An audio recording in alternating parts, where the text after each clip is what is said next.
Pronto. E aí, tá ouvindo? Tô te ouvindo. Top. Bom, calma aí, que agora você sabe muita coisa da minha vida, né? O que você vai puxar? Eu vou fingir que eu não sei de nada. Estamos aqui hoje para mais um Podequestre. Hoje diretamente do Horas Larissa. Estamos aqui pela terceira vez com a Cachade, gente, porque as duas primeiras não deram certo. A primeira tava escura, a segunda, o estagiário não deu certo o áudio. No caso, a estagiária sou eu mesmo. Bem-vinda, Cacá, novamente, mais uma vez. Muito obrigada, Ni, pelo convite de novo. Dessa vez vai dar certo. Agora já deu certo. Conta pra gente quem que você é e o que você faz. Bom, falar um pouco da minha vida. Para quem não me conhece, meu nome é Carolina Chade. Eu hoje sou atleta de hipismo, mas comecei assim meu primeiro contato com os cavalos quando eu tinha 1 ano e meio de idade. Desde então os cavalos são tudo na minha vida.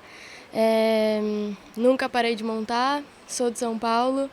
Eu hoje faço faculdade de administração e trabalho com hipismo. Eu estudo online para conseguir flexibilizar um pouco mais meus estudos. E, enfim, agora falando um pouco da minha carreira, talvez. Boa. Minha trajetória no hipismo, bom, comecei a competir com 6 anos de idade. Eu até então era muito medrosa. Não galopava de jeito nenhum no cavalo, se o cavalo mexesse a orelha eu já ficava com medo. E, enfim, aí foi engraçado porque eu tive um acidente, quebrei um osso do rosto aqui debaixo do olho. Isso daí, como assim? É, coisa louca. E aí, numa trilha, assim, caí da égua de rosto e aí desbloqueou o medo, assim, foi uma coisa... Desbloqueou o medo. Total, eu acho que eu vi que do chão não ia passar e daí em diante comecei a ir para as competições. Fiz toda a série ali iniciante da fundamental de 40, 60, 80, 90. Quando eu fui para 1 metro, eu comecei a fazer o mini mirim, eu tinha 9 anos e eu só caía. Foi uma época assim, eu fiquei 3 anos no mini mirim, caí por 2 anos, assim, era tombo atrás de tombo. E aí no último ano do mini mirim, eu fui campeã brasileira, com o mesmo cavalo. E aí no pré-mirim também fiz a categoria, fui pro primeiro sul-americano, a gente foi medalha de ouro por equipes. Quantos sul-americanos você tem? 5. 1,10, 1,20, 1,30 e 1,40. É, 1,45. Todos? Não fui no de Yang, que aí eu já tinha me mudado. Aí no pré-júnior, pré-júnior não, no pré-mirim foi o primeiro sul-americano, no mirim eu fui vice-campeã sul-americana, no pré-júnior eu fui 2 vezes vice-campeã brasileira e no júnior eu fui campeã brasileira e campeã sul-americana. E aí no ano de mirim foi quando eu saltei meu primeiro mini GP. Bati no último, lembro até hoje. E no ano de júnior foi quando eu comecei a fazer meus primeiros grandes prêmios. Legal. E conta pra gente um pouco de como é que é a sua rotina hoje. Bom, hoje meu dia começa com aula da faculdade. Gente, escuta isso, sério. É porque a minha faculdade eu comecei quando eu estava na Europa. Depois a gente volta para esse assunto. E... Enfim, minha aula começa às 4 da manhã, alguns dias começa um pouco depois. Quer dizer, pra combinar esse podcast, tava eu 4 horas da manhã e ela também, tipo, oi, tudo bem? Vamos gravar? Quem são as duas malucas? Eu, você e a minha tia, mãe da Maria, que tá aqui de nossa estagiária do podcast hoje. São as 3 que estão acordadas 4 horas da manhã. Com certeza. E aí, umas 6h15, assim, eu já começo lá no Aras, no Agromen, em Dayatuba. Hoje eu trabalho lá pro Artemus. Passo praticamente o dia todo lá e à tarde, o final do dia, assim, eu algumas vezes na semana trabalho no Aras Adonai. Hoje eu tenho 4 cavalos de cliente lá, às vezes eu monto alguns cavalos para eles, mas isso vai de acordo assim, com o momento, com a época, enfim, e com o tempo também. E tenho hoje no Agromen 2 cavalos de clientes meus e o Fly, que é o meu cavalo principal. E os outros cavalos eu monto os cavalos dos clientes do Artemus, faço todo o dia a dia ali deles e monto alguns cavalos para o Aras. E quantos cavalos mais ou menos você monta por dia? É difícil falar uma média assim, mas 10, às vezes 12. É difícil um dia que eu monto menos, assim. Entendi. Às vezes sábado é um dia que eu monto menos, sábado e domingo. E aí, como é que é pra você ser... Eu acho que você é a profissional mais jovem que a gente tem hoje, não? Tem mais Não, jovem? tem o João Marcelo. Não, mulher, né? Ah, mulher. Porque são duas coisas muito difíceis da gente ver. Profissional mulher e jovem desse jeito. Então, Isso até é uma coisa interessante, assim, porque eu falo bastante com as pessoas sobre essa transição, né, do cliente para o profissional. Sim. Então, a vida inteira fui cliente, mesmo o Marquinhos sendo meu padrasto, ele era profissional. E foi ele, assim, que me deu toda a base, devo muito, assim, tudo do que eu tenho de base eu devo para ele. E mesmo assim é muito complicado, porque no final das contas, quando a gente fala de mulher no meio, num meio machista como o nosso, a gente tá falando muito de credibilidade. Querendo ou não, no final das contas, o homem ele tem mais credibilidade do que a mulher. Então, para você ser enxergada não só como capaz, mas como você não é mais a cliente que está fazendo as categorias de base, você realmente está fazendo isso da vida e está se dedicando e está tendo resultado. Muitas vezes eu tenho algum resultado com algum cavalo, mas nunca é mérito meu, sabe? 90% é mérito do cavalo, da situação.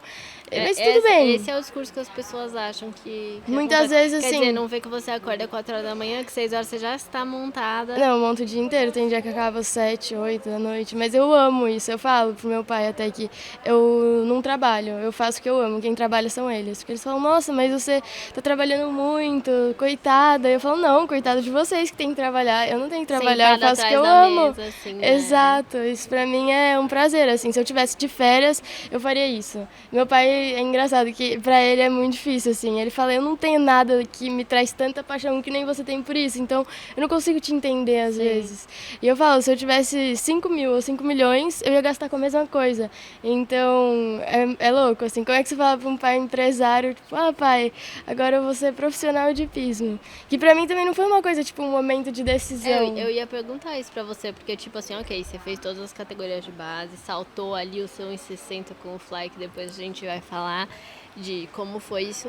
Mas, e aí, como é que foi esse começo? Porque, tipo, agora você está, assim, numa fase muito legal da sua carreira, né? Tá lá com o Artemus, teve os cavalos da Zangerchat que vieram pra você. Então você tá, assim, tipo, num momento legal. É um momento legal, ao mesmo tempo, assim, que hoje meu cavalo principal, ele não tá na ativa, que é o Fly.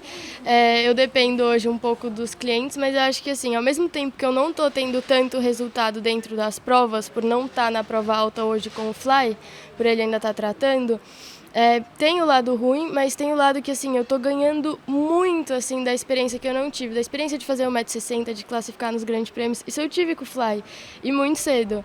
Mas agora essa parte de realmente vivenciar o esporte, de ter cliente, de ter confiança de cliente, é uma outra bagagem, assim, sabe? Eu acho que, humildemente, nada humildemente falando, acho que eu tô tirando de letra. Assim, os meus clientes hoje, eu sinto eles felizes, passei por algumas situações complicadas, assim, as pessoas veem uma menininha e falam, putz, como é que eu vou confiar nessa menina, né? Mas e aí, como é que foi pra você conseguir seus primeiros clientes? Porque imagina, tipo, beleza, a pessoa ela decide ser profissional a partir de amanhã. Oba, eu sou profissional. Normalmente não é muito...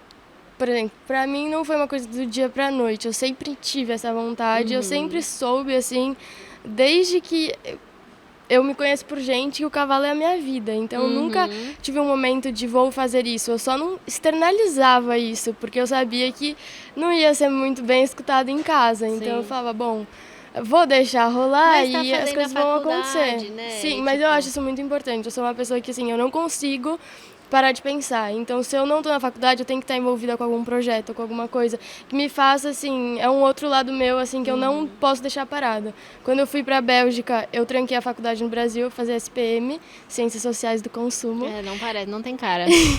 Só os estranhos.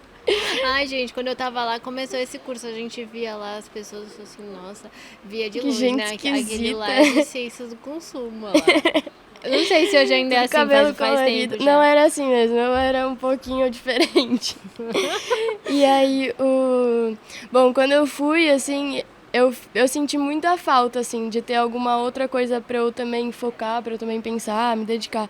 Mas, enfim, a gente tava falando do quê mesmo? De como foi conseguir os primeiros clientes. Os primeiros clientes. Como o Marquinhos é profissional e eu passava muito tempo com ele, ele me arrumou o primeiro cliente, que foi o Felipe Malta, da Costa. Foi, inclusive, com o cavalo dele que eu fiz o meu último ano de júnior. Foi medalha de ouro por equipes também. E ele é um criador português, o irmão dele foi olímpico, o Manuel Malta, e o Marquinhos estendeu essa mão e falou: vamos lá, vamos conversar com esse senhor, ele gostou de você montando, ele tem alguns cavalos, vamos tentar mexer. E aí no final eu trouxe, em parceria com ele, a Calvara Land, que hoje é da Alina, que foi a época que eu também fiz os mini GPs, e o Calvareto, que foi o que eu fiz o júnior. E daí em diante o Marquinhos começou a abrir um pouco as portas de alguns potros, alguns cavalos ali que tinha a possibilidade de eu saltar e que para vender iam ser mais favoráveis ir na prova comigo. Então tinha um cavalo que ele saltava no mini GP, aí ele deixou eu ir num ranking de 1,30 com o cavalo, vendeu na prova seguinte. Então ele começou a ver que a coisa funcionava, assim, ele tinha um cavalo de venda e o Marquinhos é muito bom no trabalho de plano, assim, deixar os cavalos super fáceis e simples, e é muito a linha que eu sigo. Então, por ter sido assim, a gente ter montadas parecidas, eu montava no cavalo dele e estava tudo pronto. Sim. Até a Princess eu saltei uma vez direto na prova, no mini GP. Então, esse lado, assim, ele meio que foi me apresentando. Mas na hora que você tem que começar a fazer, assim, por conta própria e falar, tipo, agora sou eu comigo mesma, é muito difícil. Porque 90% das pessoas não vão confiar em você, não vão te motivar. A maioria das pessoas não quer te ver bem, não quer te ver ter sucesso. Isso é muito triste, né, do nosso meio, porque as pessoas, elas te cumprimentam como se elas te amassem e te admirassem. Às vezes não é nem do meio, acho que às vezes é do ser humano, de ser egoísta, de se comparar muito. E muitas vezes, assim, eu penso, se eu tô incomodando é porque eu tô fazendo alguma coisa de certo. Se eu não estivesse incomodando, eu ia estar fazendo alguma coisa de errado, assim, sabe? E o sucesso, querendo ou não, ele incomoda um pouco. Então foi uma fase, assim, muito difícil. A ida para a Bélgica foi muito difícil, mas eu acho que eu, por exemplo, hoje, assim, se eu falasse para alguém, você quer começar a sua carreira, comece na Europa. Por quê? Porque você vai ver um sistema de trabalho e uma maneira como as pessoas levam aquilo e a seriedade e a dedicação que tem, as horas de trabalho, que a gente não vê muito aqui. Eu estava conversando com o Artemis essa semana até. Eu falei, cara, se eu fosse indicar para todo mundo começar a carreira, eu indicava na Europa. Porque você vai ver o pessoal começando às 7 da manhã, só que antes deles chegarem no emprego, eles já bateram as cocheiras dos cavalos deles na casa deles, porque eles têm, todo mundo assim, se é tratador, se é cavaleiro de casa, cavaleiro de concursos, tem que se dedicar mais para a cocheira que você está trabalhando.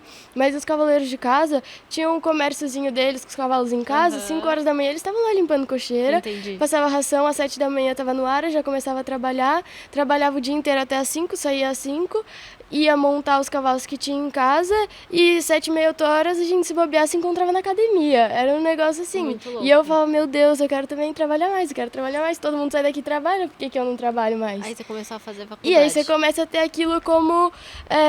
também, e aí você começa a ter aquilo como o parâmetro, assim, como o normal. Não, você é anormal porque você trabalha mais. Não. É normal. O normal é você trabalhar. E você vai vendo que, no final das contas, é aquilo que traz o resultado. Aí a pessoa começa a ter o próprio negócio, tudo que está aprendendo dentro dessa cocheira, começa a levar para fora, começa a ter mais independência. Também tem muito essa questão da independência, que aqui a gente está acostumado a vir nas provas que a gente já conhece, os concursos que a gente já conhece, com todo mundo que a gente conhece. E muitas vezes, assim, falta essa autonomia da gente confiar na gente mesmo e falar, eu sei fazer. Então, toda vez que eu vou pra Europa e volto, minha mãe fala, nossa, agora você tá muito mais confiante. Toda vez que você volta confiante de si. Porque aqui a gente acaba, sei lá você chega num concurso, você não conhece ninguém te conhece. Então, você vai, se você fizer uma apresentação ótima ou uma péssima, ninguém vai lembrar. Sim. Aqui alguém chega e fala, o que aconteceu aquele dia? E aí você fala, aquele dia de novo, sabe? Tem bastante coisa, assim, mas do lado profissional, acho que de eu ter vivido tanta coisa, conhecido tanta gente, assim, de tanto canto do mundo, fui numa cocheira europeia, não fiquei numa cocheira brasileira, acho que isso daí também foi muito importante. Conta Conta do começo, como é que foi, como é que você levou o fly, tipo, qual foi a ideia por trás disso? Tá bom. Porque do nada você começou a falar, calma, vamos voltar do começo. Eu vou entrando no assunto, déficit de atenção aqui rola solto, então é complicado. Bom, no meu último ano aqui no Brasil, acho que era 2021, acho que eu terminei 2021 aqui, e eu tava saltando os grandes prêmios, o fly tava num momento incrível, a gente tava assim, só subindo, e aí é engraçado como o cavalo ele pode proporcionar tantos sonhos para um cavaleiro. O cavalo, assim, ele muda os sonhos, ele muda a perspectiva de vida daquele cavaleiro, então sem o cavalo não tem o cavaleiro. E o fly, assim, ele começou a me mostrar um mundo que eu não sabia nem que existia e nem que eu era capaz. Aí eu sempre tive vontade de ir para fora. Eu sempre falei que se eu fosse profissional, eu queria ser profissional fora do Brasil, e que se eu não fosse, eu queria ser um Artemus da vida. Até hoje eu não sei o que eu queria dizer na época quando eu falava que eu queria ser um Artemus da vida. Já falava que queria ser um Artemus da vida sem nem trabalhar com o Caio, agora não, trabalhando com o Caio. Exato, mas o Artemus sempre foi assim uma inspiração desde criança. Então eu não sei o que eu usava assim como essa expressão, mas a minha ideia sempre foi para fora. Quando eu fui, conversei com bastante gente antes de ir, pedi indicação de lugar, de cavaleiro, de treinador, enfim. Aí a Luli, Luciana Camargo, amazona, ela passou bastante tempo na Europa e ela me passou alguns contatos. Ela falou, vamos conversar com essas pessoas, mas liga para esse cara que eu acho que você vai se encaixar muito na cocheira dele, que era o Jos Lansing. E aí, ninguém mais, ninguém menos. E ela foi braço direito dele.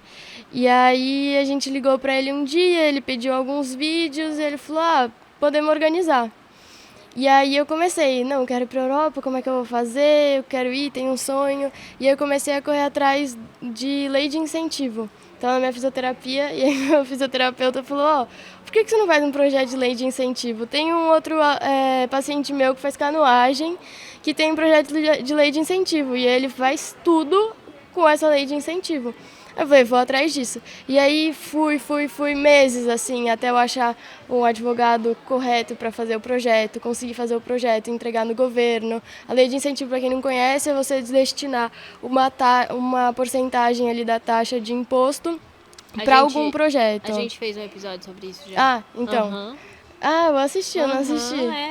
Fez. E aí, enfim, montei o projeto, coloquei minha ida para a Bélgica, coloquei, enfim, uma série de despesas.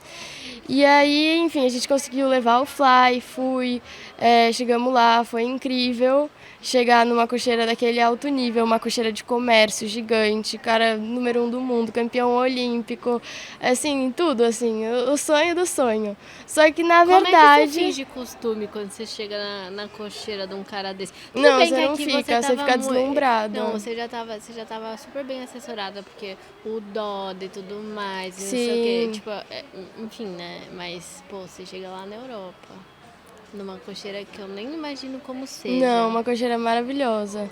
Mas lá, assim, você vê de tudo. Você vê da melhor a pior. Mas na hora que você chega ali, parece que você tá num filme. Você olha e fala, será que isso é real? Será que eu tô aqui mesmo? E você começou limpando baia lá também? A cocheira do Jos era um pouco diferente, porque ele tinha, assim, um funcionário um pouco para cada função. Então ele tinha um cara que passava o dia inteiro limpando cocheira. E aí ele tinha o cara que ia passar ração e levar os cavalos pro piquete.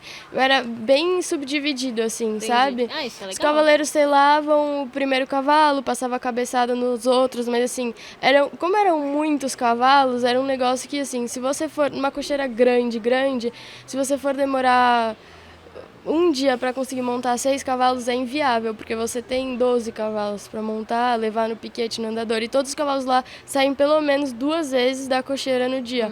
Então é puxado, você não para um segundo, tipo, horário de almoço são 15 minutos. Isso eu falo pro pessoal, porque eu não paro hoje no horário de almoço lá no Agroman, todo mundo para. Eu falo, gente, como é que vocês conseguem parar?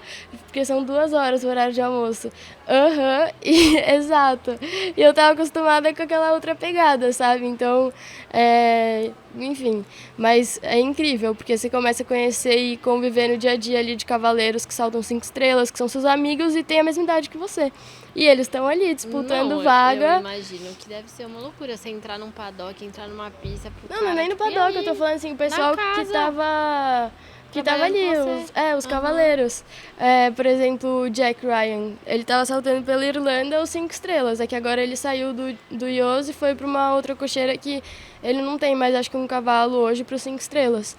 Mas é surreal. E como cada cavaleiro tem seu sistema, cada um tem sua maneira de montar, isso eu falo muito. Que assim, muito engraçado porque no nosso esporte a gente não consegue padronizar. A base é a mesma, o fundamento é o mesmo, sim. Mas a maneira como cada um leva, como cada um posiciona o seu corpo, o seu equilíbrio, a sua maneira ali. Se você para assistir qualquer grande prêmio, qualquer paddock, você fala, cara, como cada um faz uma coisa completamente diferente, tem o mesmo resultado que os cavalos. Isso é realmente incrível. E o Josie era muito assim nesse sistema. De cada cavaleiro tem um estilo, cada um leva de uma maneira, mas eu vou ajudar vocês a fazerem o que é melhor para o cavalo de vocês e tirar o melhor do cavalo de vocês. Então eu lembro de eu ter chegado lá no primeiro dia, eu olhei para aquela pista armada, assim, eu olhava para um lado para o outro e eu falava, meu Deus, onde é que começa, onde é que termina isso aqui? Tipo, coisa de 15 obstáculos montados na pista e vara no chão pra tudo quanto é lado, e cavalete. E assim, você salta um e aí você passa a vara no chão e aí você faz um círculo, aí você põe no trote e passa o outro. E não tinha um obstáculo sem buraco, cancela, painel. Não tinha um obstáculo liso na pista dele. Isso era muito engraçado. Eu perguntei pra ele, logo quando eu cheguei, ele falou que era pra dar mais referência ali, marcar mais o salto pro cavalo, que o cavalo se usa mais sem ter que fazer um esforço maior por conta da altura. E ele fazia isso com os potros, com os cavalos prontos, enfim. E aí, como é que foi a experiência do seu conjunto com o Fly nesse período da Europa? Então não foi muito bem como planejado, porque o Fly ele se machucou. Enfim, a gente teve uma série ali de imprevistos, mas entre um imprevisto e outro, assim, surgiram coisas boas no meio. Então, não consegui nessa prova com o Fly, porque ele pisou na pedra e fez um hematoma no casco. Era esse tipo de coisa, assim, que aconteceu. E aí o Josie falava, então vai com essa égua. Então foi assim, ao mesmo tempo que foi muito traumático, assim, por um lado, de você ter muita expectativa numa coisa e a coisa não acontecer. Naquele momento eu aprendi, assim, que não adiantava mais eu ficar brigando com a vida. Ou eu aceitava e pegava o que eu tinha e fazia acontecer, ou eu ia ficar me lamentando do que não tinha acontecido e que eu queria que acontecesse, que na verdade não era real e não ia me ajudar em nada. Então comecei acho que foi muito importante, assim, pessoalmente, para ter um crescimento e falar, é isso que eu tenho, é isso que eu vou fazer o melhor do mundo.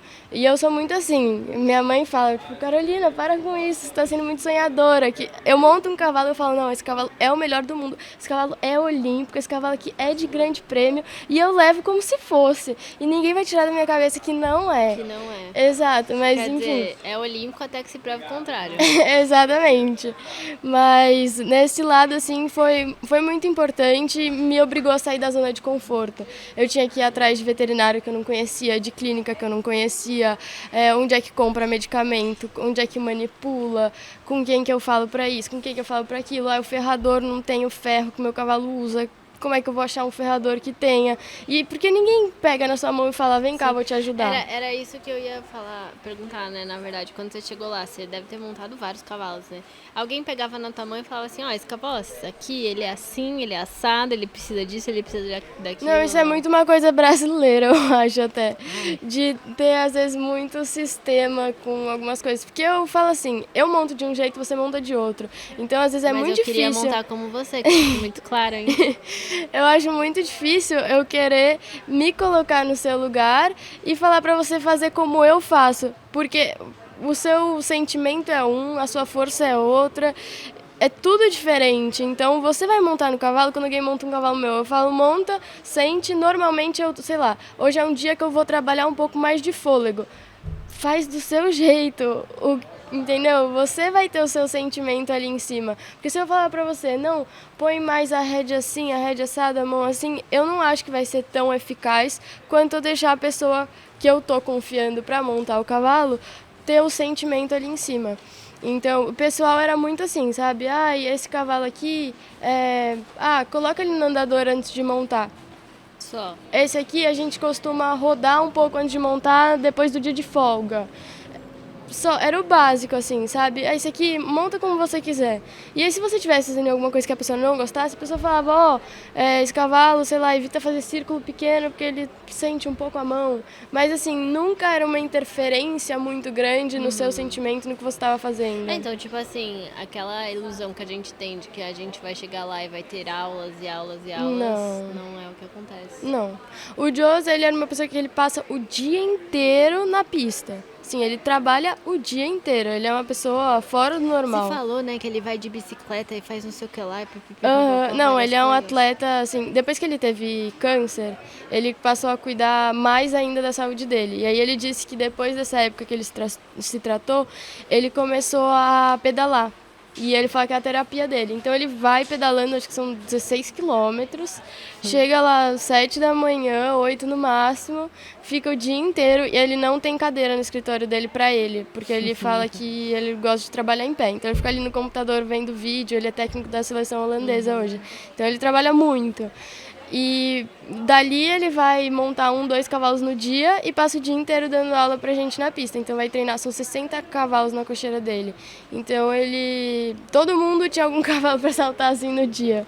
Então ele ficava dando aula, às vezes ia algum cavaleiro da equipe treinar com ele, iam outras pessoas treinar, o que era muito incrível também. E assim, ele vai te dar aula, ele vai te ajudar na hora de saltar, no seu plano ali no dia a dia.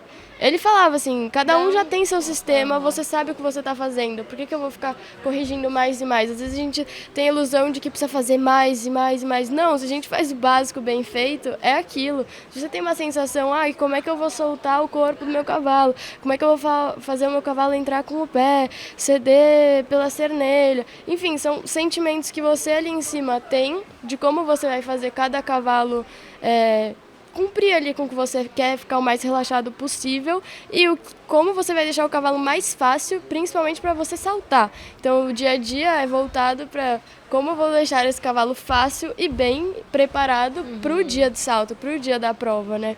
Mas ele ia bastante nessa linha, ele dava muita aula de salto, corrigia não joga o corpo pra cá, não joga pra lá. Mas assim, só de você estar naquele ambiente extremamente competitivo, vendo gente muito boa, você melhora, não tem como. Porque você passa o dia inteiro vendo só gente fazendo o correto. Só gente melhorando, só gente saltando o cavalo. Então, não era no espelho, né? Você começa a copiar aquilo, não tem como. Isso é uma coisa que faz muita falta, assim, no meu dia a dia. De pegar e falar, nossa, acho que hoje eu vou ali assistir aquela prova, eu quero assistir o paddock daquele cara com aquele cavalo. Hoje a gente tem no Clip My Horse as provas e tudo, mas assim, conseguir ver o dia a dia, a preparação, é muito importante. E quando você voltou pro Brasil, você já voltou profissional, né? Daí já foi. Não, aí foi a parte mais difícil ainda, eu acho. Porque eu voltei, eu não estava mais montando com o Marquinhos, então não tinha mais alguém para me guiar, assim, vamos assim dizer. Eu voltei para ficar lá no Doda. Ele, na época, estava com interesse até de ter mais cavalos de concurso e tudo. E ele sempre foi uma pessoa que me ajudou muito, assim, em momentos difíceis. Ele é um cara que em 5 minutos ele me levanta. Se eu tô mal, eu vou mandar uma mensagem para ele, pedir uma ligação ou encontrar com ele, trocar uma ideia e ele consegue me levantar em 5 minutos. Eu acho isso assim essencial, você ter alguém do esporte, algum mentor assim da vida que consegue te colocar para cima e consegue te colocar no eixo de volta, sabe? Que é muito fácil a gente entrar num caminho ruim, deixar a cabeça ficar ruim e para voltar é difícil, não é fácil. E aí eu voltei para montar lá. Tava com alguns cavalos lá, fui atrás de cavalo de cliente para fazer parceria, tomei infinitos nãos. Nossa, foi uma confusão, assim, foi um momento muito difícil. Eu pegava o telefone e eu ligava, falava, tô aqui no Brasil, tá, você tem interesse em fazer uma parceria?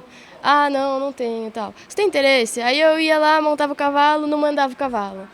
Aí eu ia, montava, falava que mandava e não mandava. Foi assim, uma confusão. E aí, nesse período, eu consegui os cavalos do Zangerscheid, por ser muito próxima dos meninos. Liguei pro Joseph, que é super meu amigo, falei, Joe, voltei pro Brasil, vamos fazer alguma coisa junto? Aí ele falou, vamos, vem aqui, escolhe alguns cavalos, leva os cavalos, prepara os cavalos, e a hora que você achar que tá pronto e quer vender, você vende, e a gente faz algum acordo. Aí fui lá, escolhi os cavalos, trouxe os cavalos, e aí foi quando começou a me dar uma luz, de falar, se eu conseguir isso já tá muito bom, sabe? Eu tenho 2 cavalos na cocheira, mas tudo bem, vou fazer esses 2 darem certo, vou me dedicar para isso aqui virar e tentar fazer acontecer. E aí, nesse meio tempo, também comecei a trabalhar no Aras Bossa, do Gui, por indicação do Alê, que hoje é meu cliente, o único, inclusive, que eu atendo, que eu dou aula, que é a Carol, mas aí ele me indicou pro Gui, porque ele estava com uma potra, enfim, que ia pro leilão, ele resolveu tirar do leilão, fui lá e a gente começou a mexer junto, deu super certo, a égua vendeu em, 3 semanas de trabalho, assim, tá super bem na Santo Amaro, e aí daí as coisas começaram a engrenar um pouco. E foi quando eu entrei lá no Mineirinho, no R-Cli, foi ele também que me estendeu a mão, assim, para esse lado profissional. Falou, você quer? Vem aqui, eu tento arrumar os melhores cavalos que eu conseguir, você vai pra prova, vamos mexer, sabe? E aí as coisas começaram a virar de verdade, sabe? Eu comecei a ter comecei a acreditar que eu realmente podia fazer aquilo, porque foi um momento que eu duvidava, assim, 200%. Falava, cara, e todo mundo duvida, assim, é muito difícil alguém virar pra você e falar assim, você vai conseguir, vamos lá. Vou mesmo. Então, é você com você mesmo, ou você mete a cara e fala, agora eu vou fazer dar certo, e você vai quebrar a cara 10 vezes, ou 20 vezes, ou 30 vezes, e uma vai dar certo, e a hora que der certo, é a sua hora de dar certo. E aí lá eu liguei pro Artemis, falei, Artemis, eu precisava de ajuda nas provas. Às vezes com os cavalos do Mineiro, ou com os cavalos que eu tô. Você consegue me ajudar? E aí foi quando ele me ligou de volta e falou, eu tô precisando de alguém aqui. Você não quer vir pra cá? E aí você traz os cavalos, e aí a gente faz algum acordo para conseguir você ter cavalo de cliente, enfim, e os seus aqui, e você me ajudar com os cavalos. E aí foi onde tudo assim começou a engrenar mesmo, sabe? Eu acho que hoje o Artemis me dá muita oportunidade lá dentro. Eu acho que é muito mais fácil de eu ter uma credibilidade grande do lado dele do que sozinha. Às vezes as pessoas me perguntam, por que você não faz o seu esquema hoje? Eu falo, que é muito difícil de alguém confiar em mim, sabe?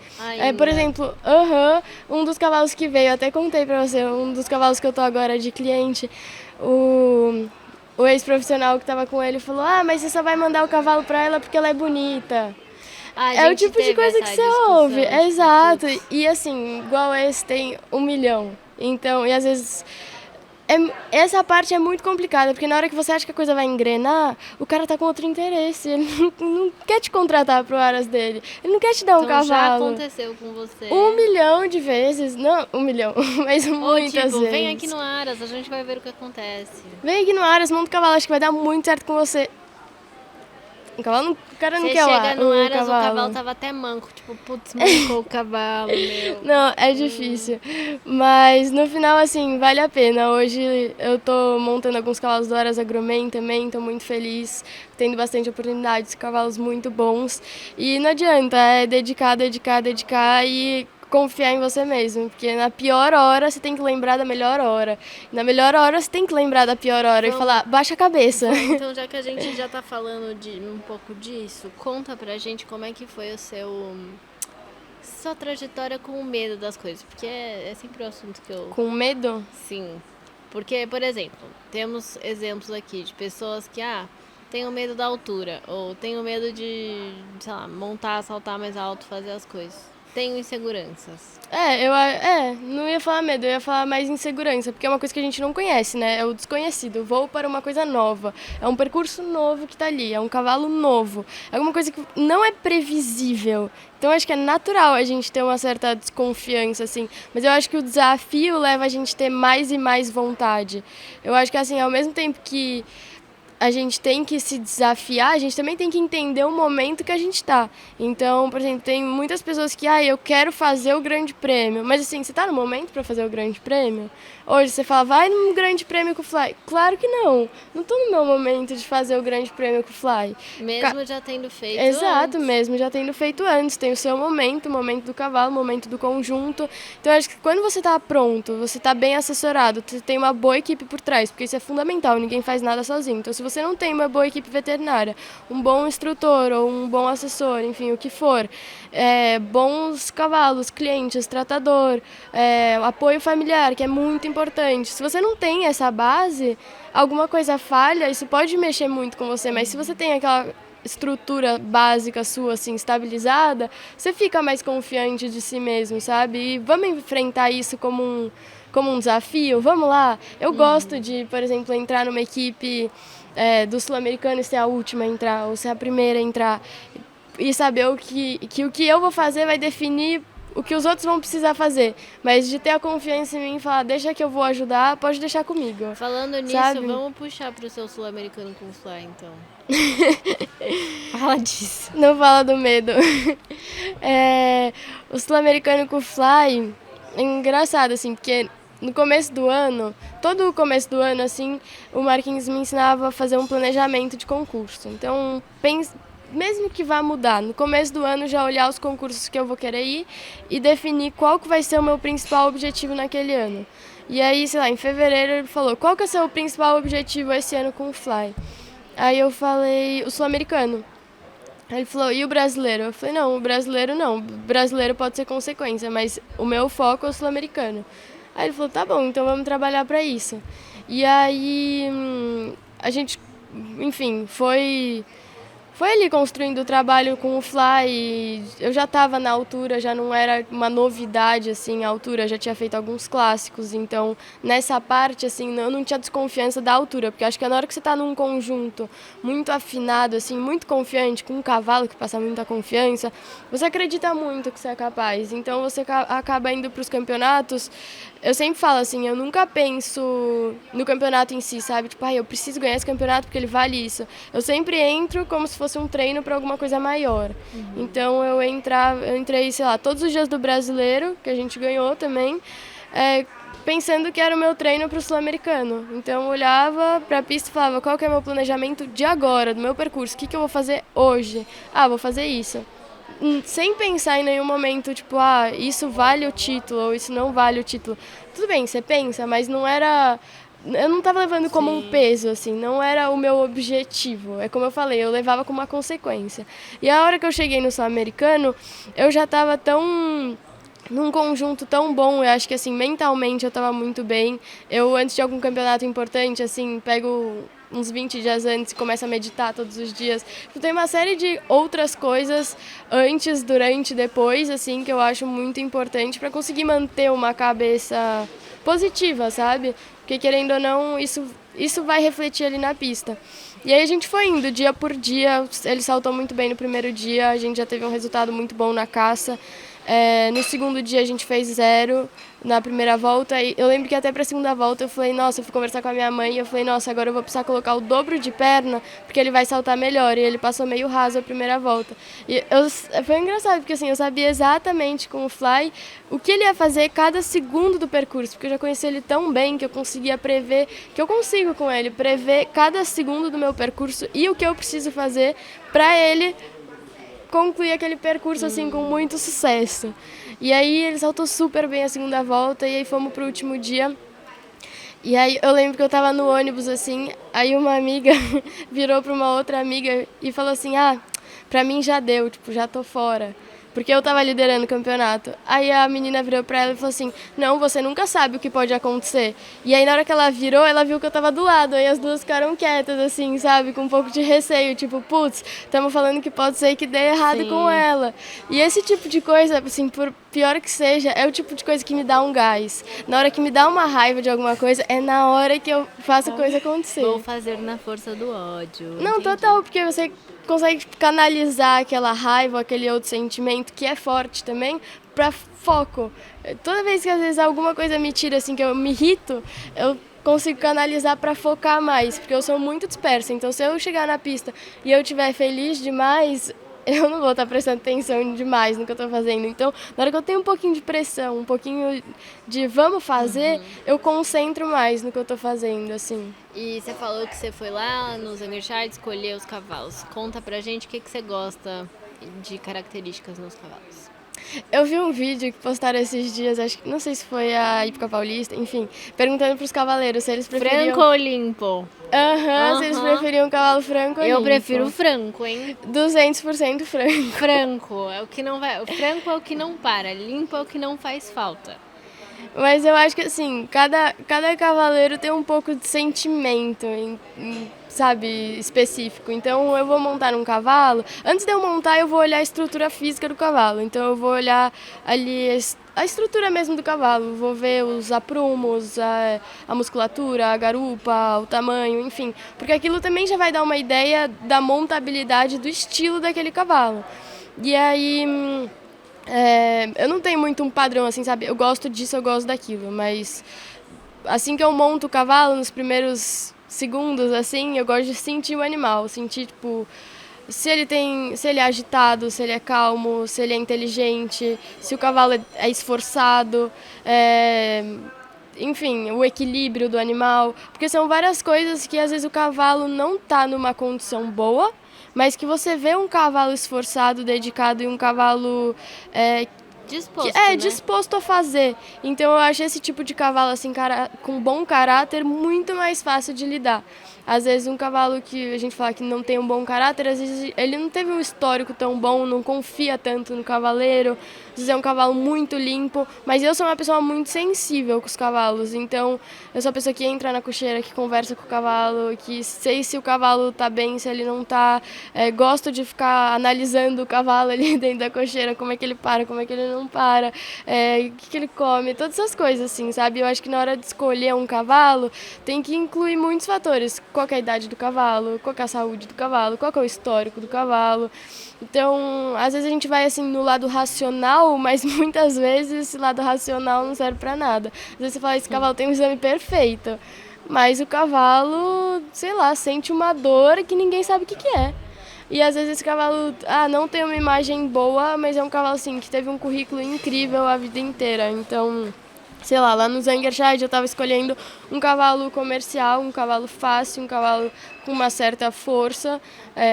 Não precisava ser um cavalo espetacular, mas um cavalo que fosse prazeroso de trazer, de montar, de levar, que não fosse me dar tanto problema, porque eu falei, eu não sei onde eu vou estar, eu não sei muito bem o meu dia de amanhã, eu sei que eu vou levar esses cavalos, de onde eu estiver, eu vou fazer eles funcionarem com tudo que eu já sei, assim, com toda a minha bagagem, de já ter vivido tudo que eu vivi, e agora é minha hora de colocar isso um pouco em prática, sabe? E então eu fui um pouco atrás assim do cavalo com bom equilíbrio, do cavalo com um certo respeito, mas um cavalo que não se assustasse com uma errada ou com outra, porque eu erro. E um cavalo com uma montabilidade boa, porque se você leva um cavalo duvidoso, que às vezes passa lá no teto e às vezes se assusta, muitas vezes você vai ter um problema para resolver, assim, e sozinha não ia ser a melhor opção do planeta. E não assim. é seguro, né? Exato. Sozinha não, porque eu tava com Doda, mas quero dizer assim, não vai ter alguém 100% do tempo fazendo as coisas por você. Mas foi um pouco nesse pensamento, assim. E aí, o que você queria que tivessem te falado antes de você começar essa jornada de profissional? Conselhos para quem está ouvindo aí. Eu acho que talvez, assim, eu tinha um pouco de receio. Eu tenho, assim, é uma coisa muito ruim minha, mas que eu tento melhorar. Eu sou muito perfeccionista, então é muito difícil para eu levar uma crítica, porque eu já me cobro em tudo. Eu nunca entro para fazer uma coisa para fazer ela mais ou menos. Assim, se eu vou limpar um casco do cavalo, eu vou limpar perfeito.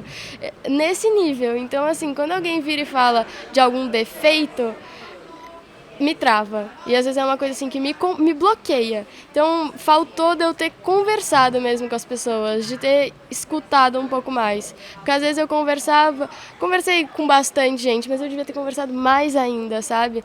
E é muito difícil, porque cada um tem uma experiência, cada um foi por um caminho, cada um tem uma realização pessoal diferente. Então você tem que aprender que a pessoa tem uma realização pessoal diferente. Não necessariamente ela tá errada ou ela tá te falando o caminho errado, mas a vontade dela é outra. Tipo, eu sou uma apaixonada por cavalo, eu não necessariamente sou uma apaixonada pelo esporte. Eu faço esporte porque eu sou completamente louca por cavalo. E foi uma consequência, assim, uma paixão junto com outra paixão esportiva e, enfim. Mas eu acho que realmente, assim, conversar com as pessoas. Mas eu acho, tá, então vamos lá. Eu acho que pra fechar, assim, eu acho que, na minha concepção, ter pulado prova de 1,55, 1,60 já seria o ápice do esporte. Como continuar sonhando depois de ter atingido esse patamar de prova, de finesse na sua montaria? Eu acho isso engraçado, assim, porque quando você conquista alguma coisa que para você é muito importante, no final das contas, no dia seguinte não muda nada. Você continua a mesma pessoa, com os mesmos sonhos, com o mesmo tudo. Você tem que agradecer, nossa, que realização incrível que eu conquistei, que momento incrível que eu conquistei. Mas assim, agora que eu conquistei isso, agora que eu conquistei, sei lá, o 5º lugar no Grande Prêmio da Copa do Mundo, agora eu quero o primeiro, agora eu quero o segundo, agora eu quero classificar em todos. Então assim, você fez igual um treino, você fez um treino bom com um cavalo que você está com dificuldade, às vezes dá um alívio, você fala, ufa, consegui fazer. Só que aí você para e pensa, putz, eu tenho que fazer todos os treinos bons agora com esse cavalo, porque eu já vi que eu consegui fazer um. Das provas igual, você saiu campeão brasileiro num dia, no outro, o que mudou? Sei lá, pra mim não muda nada. Eu vou continuar trabalhando igual, vou continuar me dedicando igual. É uma prova de que o seu trabalho ali tá tendo resultado, te dá um gás, te dá uma motivação incrível você ter resultado, você conquistar aquilo, porque a gente trabalha para isso, a gente pensa todo dia a dia para os concursos, para as provas, para ter resultado, e a gente tem que se agradecer e reconhecer o nosso esforço, nossa dedicação, o nosso tudo, por ter feito aquilo, mas o trabalho continua, o dia seguinte é igual, então você fez um bom treino, agora você tem que fazer vários bons treinos. Você classificou numa prova, agora você tem que classificar em várias provas. Eu acho que uma realização pessoal tá sempre ali, entendeu? Eu fiz uma vez, mas pra mim não é suficiente fazer uma vez, fazer 2, fazer 3. Eu tenho que estar ali. E para eu estar ali, eu não posso parar de treinar e não posso mudar a minha cabeça. É só uma prova de que eu fui capaz. Agora vamos mais pra frente, agora vamos fazer mais, sabe? E qual que é o seu sonho no esporte? Acho que meu sonho no esporte, assim, meu e de todo mundo que está nesse esporte no alto nível, é a Olimpíada, é uma medalha olímpica, é estar disputando os melhores campeonatos do mundo. E pra mim não é um sonho, eu vou fazer isso e tenho toda a vontade do planeta. Lá, você vai estar no pódio de bonezinho do Podequestre, hein? Eu já tô cantando, eu tô cantando essa porra. Com certeza. Ai, Cacá, sempre é muito legal falar com você, porque você é uma pessoa muito alto astral, cara. Você fala assim, como se fosse fácil fazer as coisas. Não é fácil, não. Muito trabalho, muita dedicação. Não é fácil, não. Igual aquela prova, nada fácil. A sua prova da Copa São Paulo, que eu achei que você montou maravilhosamente bem, arrasou. E a menina saiu tipo, putz, não foi tão legal. Eu falei, o que não foi legal? Queria eu entrar numa pista com aquela concentração, não, foi com aquela horrível. serenidade. Mas tudo bem. Foi horrível. Viu, dias e dias. Por isso que eu falo, você fez uma prova boa, agora você tem que fazer 10 provas boas. Vai ter a ruim no meio, vai. Porque se não tiver um momento ruim, não tiver a prova ruim, você também esquece desses momentos. Então você não pode esquecer dos momentos ruins, não pode esquecer dos momentos bons e é isso, bora pra frente. Obrigada, então, por ter conversado Muito com a gente pela você. terceira vez. Eu já nem sei mais o que eu falei. Eu também não, mas a gente finge que é a primeira e é isso aí. Combinado. Obrigada, Ani.